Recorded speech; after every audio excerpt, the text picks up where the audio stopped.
So then the next is brand. So I have a band, and it's called Yama Yama Yama, and our first disc is going to be called In Llamas. So if you hear this in English, you're like, okay, it must be three guys who think they're llamas.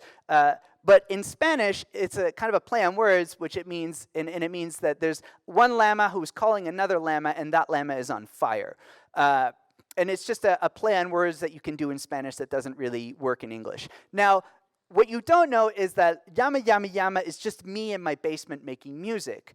But now the idea is in your head. And so when you see me later, you're going to be, hey, isn't that the guy from Llama Llama Llama? And then your friend's going to be like, yeah, I like their early stuff, but nothing they've produced lately. And the idea is already in your head, and that is the power of branding, because branding is a label and a graphical representation we give to a collective activity, and it's also a concentration of information. And the thing about brands is that they can elicit an emotional response. So as you see these labels, allow yourself to feel the emotion that they elicit in you for whatever reason. That's why brands are powerful. You see that, and you're like, goddamn liberals, goddamn NDP, goddamn conservatives. And that's because that's what brands do. And when I say they're a concentration of information, I can show you an Apple logo, and you immediately know the story of a dude who started a company in a garage, and then he built his first product, and he named it after the daughter that he wouldn't recognize, and then he made the company big, and then he got fired, and then he went back, and he made it bigger, and then he died. And all of this because you see an apple.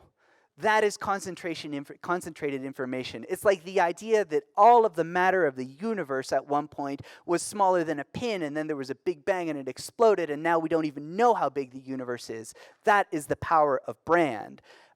When I worked at the World Economic Forum, we had as a sponsor Coca-Cola, and the then CEO, Mukhtar Kent, said, a brand is a promise, and a great brand is a promise kept. You can get Coca-Cola anywhere in the world. You can get Coca-Cola probably in rural North Korea, and you take off the top, and you know exactly what experience you're going to get. You can go into a McDonald's almost anywhere in the world, and aside from some local nuances, you know what experience you're going to get.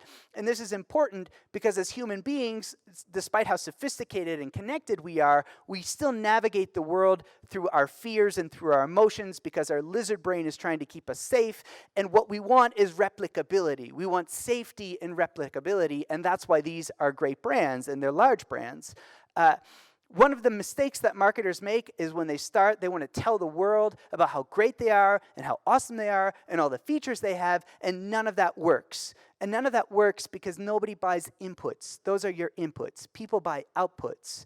And when you focus on the outputs, your brand isn't the hero, the customer is the hero. And so the story you tell has to put the customer in the center of the story, and you are their guide.